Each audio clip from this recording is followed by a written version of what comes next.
Casino gambling is now legal in Nebraska. What will that mean for the state and the horse racing industry in Nebraska?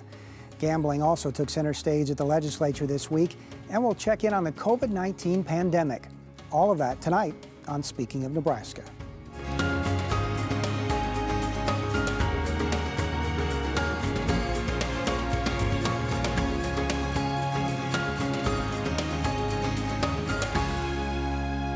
Thanks for joining us on Speaking of Nebraska. I'm NET News Director Dennis Kellogg. The path to legalize gambling for supporters wasn't short-lived nor easy. For opponents, the same could be said. But now, after 3 ballot initiatives in November, casino gambling is legal in the state, but only at racetracks.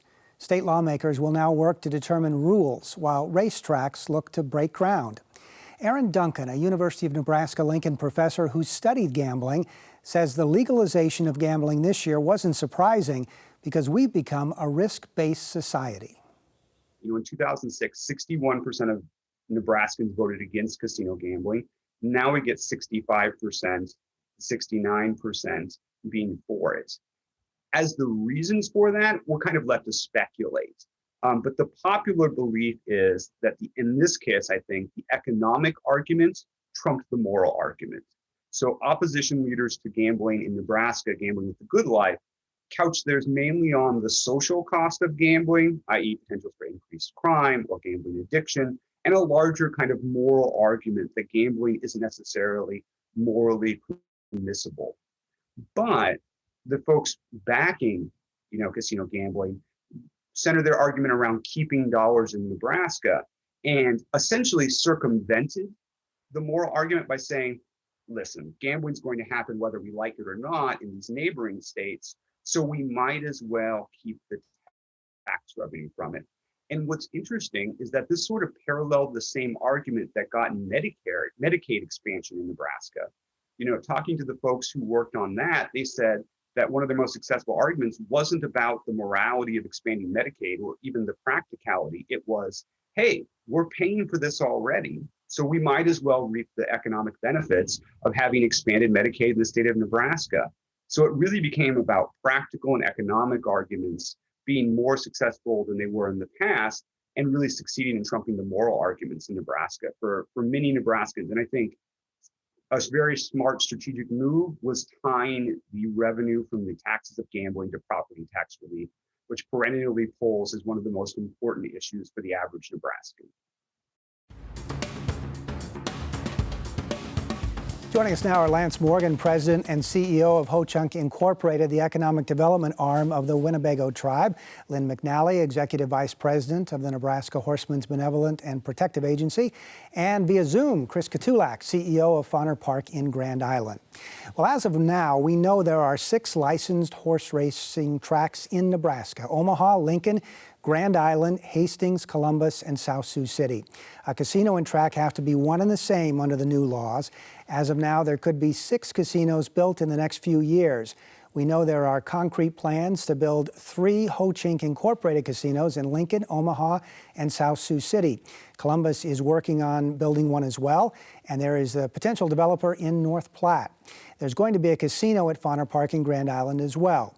So, Lance Morgan, let's begin with you. Looking at the potential, do you expect Ho-Chunk Incorporated to be involved in more than the 3 sites that you've already announced? Well, we're definitely doing the 3, and we've had some conversations with a couple of the other tracks, both in terms of how we can cooperate or maybe actually do something together. So I don't think it's clear what's going to happen exactly. I mean, this process is still ongoing. It's very early still, but we'd like to be involved in as much as possible.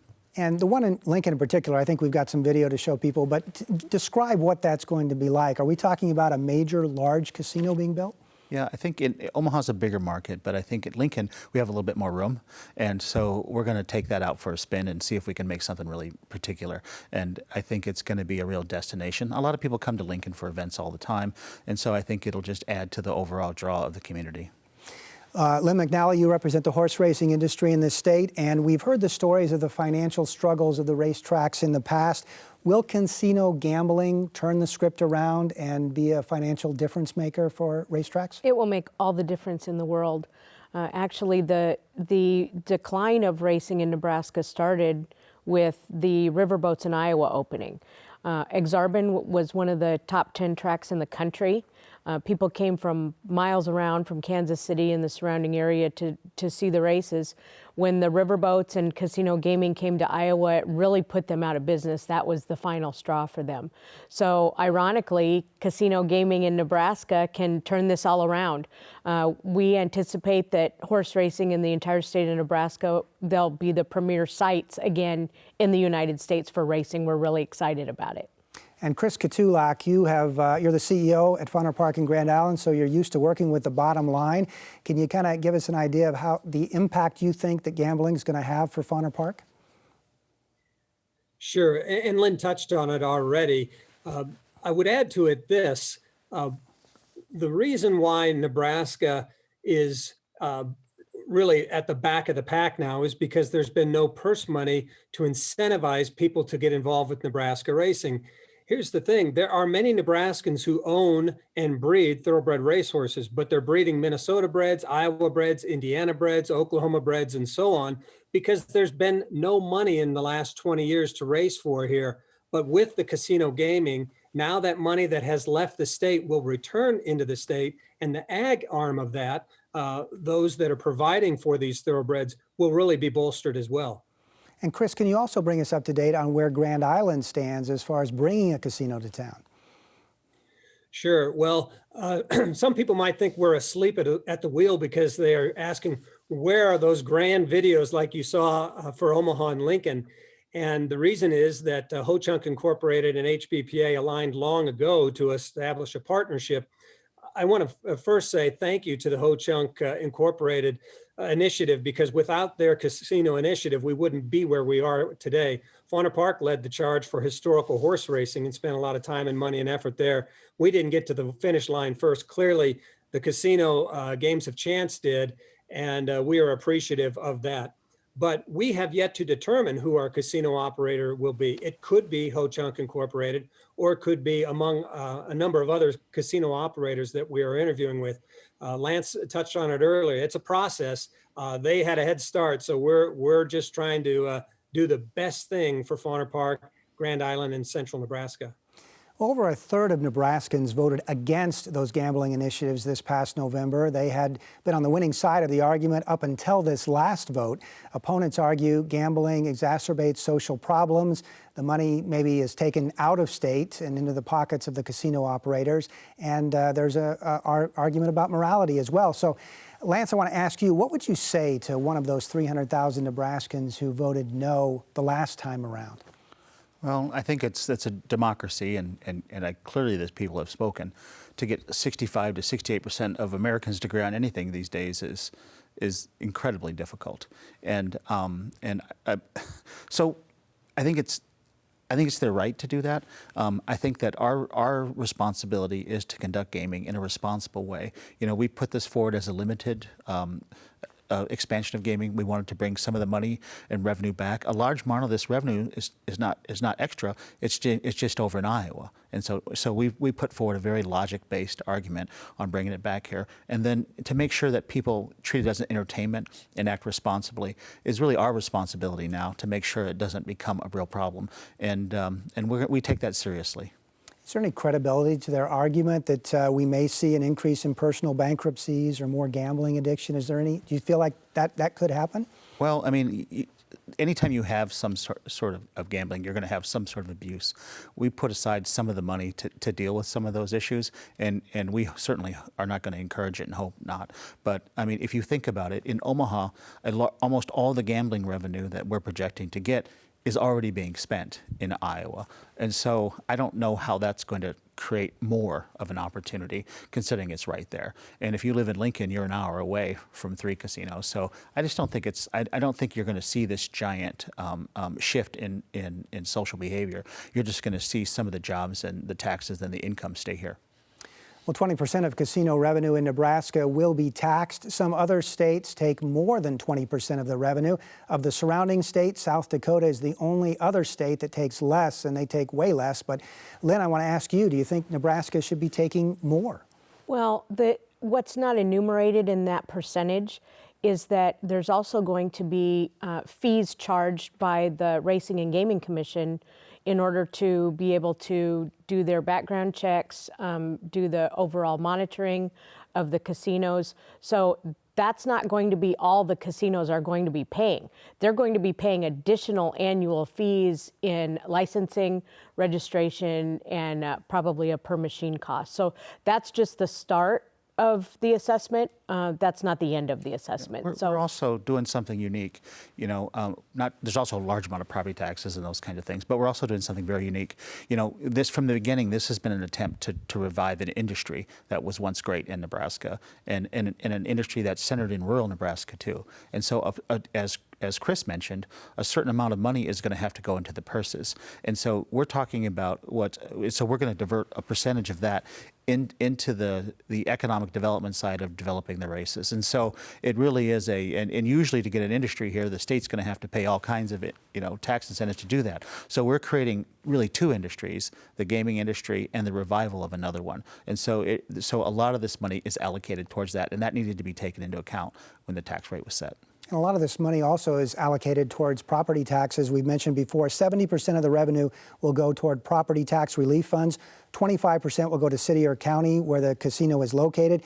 2.5% will go to supporting gambling addiction programs, and the final 2.5% will go to the state. So are you able to put dollar amounts on that at all? Will it be enough to impact the average homeowner's property tax bill or to fund substantial projects at the city and county level? Well, the amount, as we've got more into the details of this, I mean, I think we talked about it being 80 million, but that's going to go into the tax fund. But we think now it's going to be more like 100 million, depending how rapidly it expands and gets open.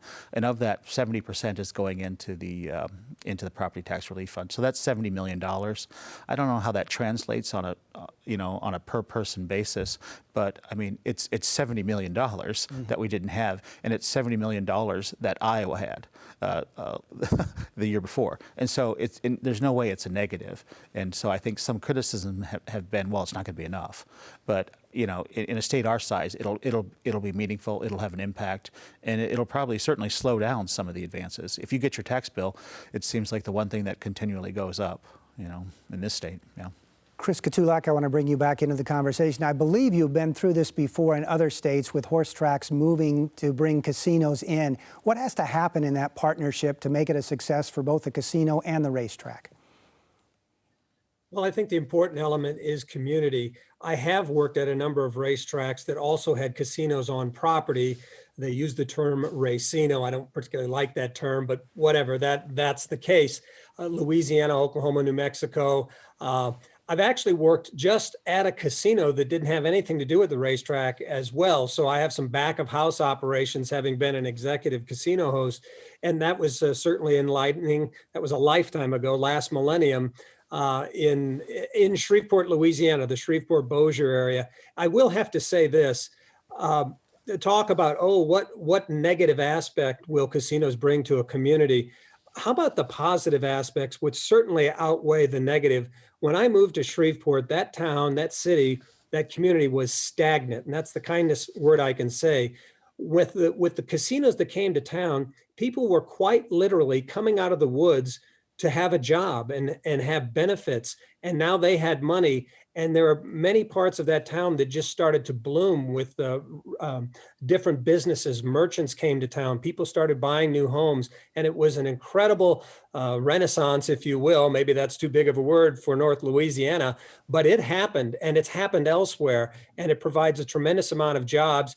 Right here in the community of Grand Island, we're looking somewhere in around 350 jobs once we get full speed ahead.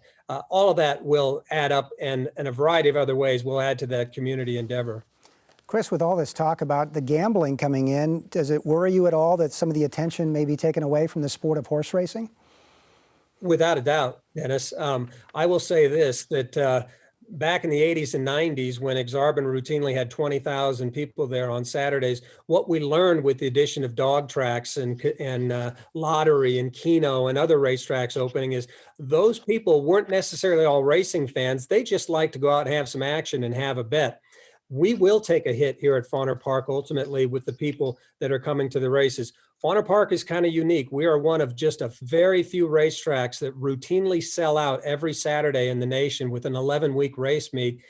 We still have something special here that the community supports, but that'll take its toll. There will be a hit on our mutual handle, and we have to factor that into our financial machinations on making this all work. Lynn, we know we have casinos already on several of our borders. Is there any danger in building too many casinos that could hurt both the casinos and the racetracks? We don't believe so. We believe that the casinos in Iowa will be hurt, but I'll be honest, I'm not really too worried about that. I'd like to bring the money back into Nebraska and keep it here. That's been our main goal from day one, and I think we're going to be able to accomplish that. So I think that the market in Omaha is fairly saturated, but I do think that we're going to be able to get those Nebraska customers back within our borders to spend the money here. And Lincoln is kind of a unique situation. You know, we don't really have anything close by. So I think that the opportunity in Lincoln in particular is going to be incredible. We're going to go to starting with 50 days of racing in Lincoln, hopefully going up to 100. So I guess we have a different opinion than Chris does about racing. We're really looking forward to having it at the casino because we think it's going to be a mutual enhancement. So we think that racing customers will be able to enjoy the casino amenities, and we think that casino customers who may not be a big fan of racing may check it out to see what's going on, and we think it'll be mutually beneficial and very exciting. We're really looking forward to it.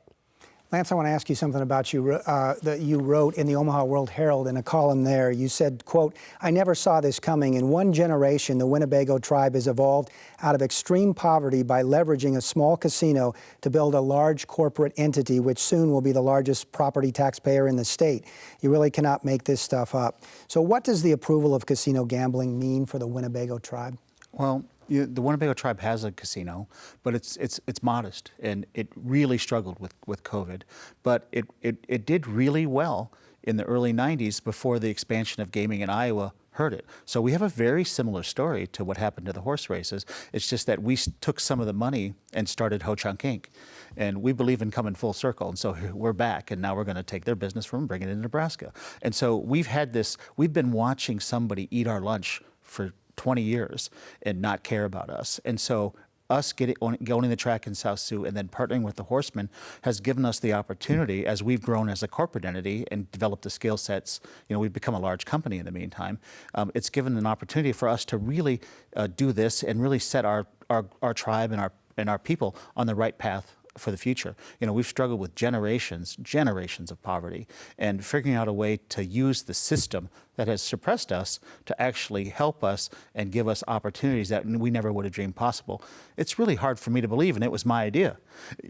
And so, you know, we're pretty happy about it. Len, just a little bit of time left here, but I want to ask you, is there anything else now that gambling has been improved that you see the racetracks or the casinos industry bringing before voters or before the legislature that you want to see passed? No, Chairman Breezy of the General Affairs Committee brought a couple of what I would consider cleanup bills in front of the legislature this year to clarify sports betting, for example, so that it stays at the racetrack and is contained so it's not in hundreds of locations across the state. We're very supportive of that.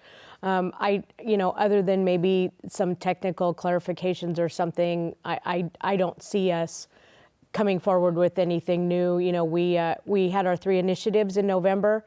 We're thrilled that all 3 passed, and we're just looking forward to getting these facilities open, as are the other locations, I'm sure. Thanks, Lynn. And Chris Katulak, just 30 seconds or so. I know Fauner's opening day is coming up February 19th, I believe. When are we going to see a casino at Fauner Park? What's the timeline? Well, you wouldn't hear the first slot machine bell ring until the end of the year at the very soonest, and that would be in some sort of a rollout phase. Whatever we do, it's going to make the Horsemen and the community of Nebraska proud. We want something just as dazzling as what Lincoln and Omaha will roll out as well. Thank you very much, Chris Katulak, the CEO of Fauner Park in Grand Island. Also, Lynn McNally, Executive Vice President of the Nebraska Horsemen's Benevolent and Protective Agency, and Lance Morgan, President and CEO of Ho Chunk Inc. Thank you all for being with us. This interview and tonight's program are available on our website. Just go to netnebraska.org/Speaking of Nebraska and join the conversation on social media. Find us on Facebook and Twitter at NET News Nebraska. Let's spend a few minutes on the latest with the COVID-19 pandemic. Here to do that is Dr. Jim Nora, the Medical Director of Infection Prevention at Bryan Medical Center. Dr. Nora, thanks for being with us today. Thanks for the opportunity. Well, I want to ask you off the top here about the new strain of the coronavirus that we're hearing about. And there's been reports that it's even more infectious than the original strain. What can you tell us about it?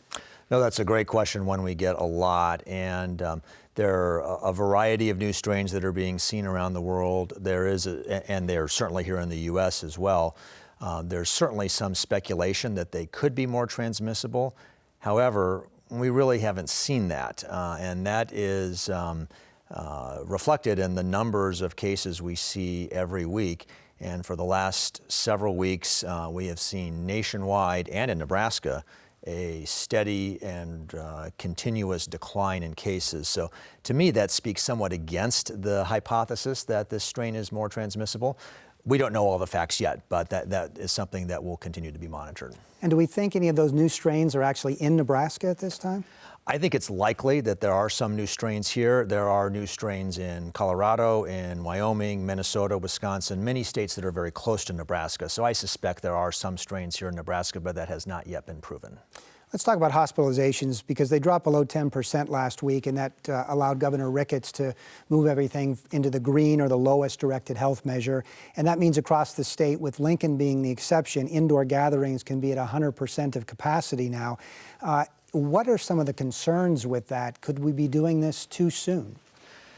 That's always a concern, and it is certainly great news to see our cases dropping, but I would definitely caution folks to be on the lookout and to not necessarily jump right into large gatherings. There is a large segment of our population that is not immune right now, that have neither seen COVID nor have had the vaccine, and those people remain exquisitely vulnerable to infection. Let's talk about vaccinations as well. 207,000 Nebraskans have been vaccinated, almost 4% of the eligible population at this point. So the whole state is expected to be in phase 1B this week, vaccinating elderly and the high risk, as well as some other high profile types of groups. How do you think overall the vaccination process is going for Nebraska? I think it's going well. There have been occasional hiccups in terms of getting things out, but I think that the biggest limiting factor is the supply of vaccine. I think we have the capacity to vaccinate even more individuals if we had more vaccine, and that's the way we want it to be. We want to have enough resources to vaccinate everyone who wants to get a vaccine. What we're waiting on now is ample supply. Do you see any promises that that's going to improve in the future, that supply? Absolutely.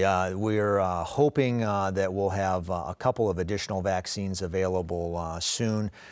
In fighting this pandemic worldwide, it's going to be really important to have a variety of vaccines. And one that's particularly exciting, I think, is the upcoming vaccine from Johnson & Johnson, which is just a single injection.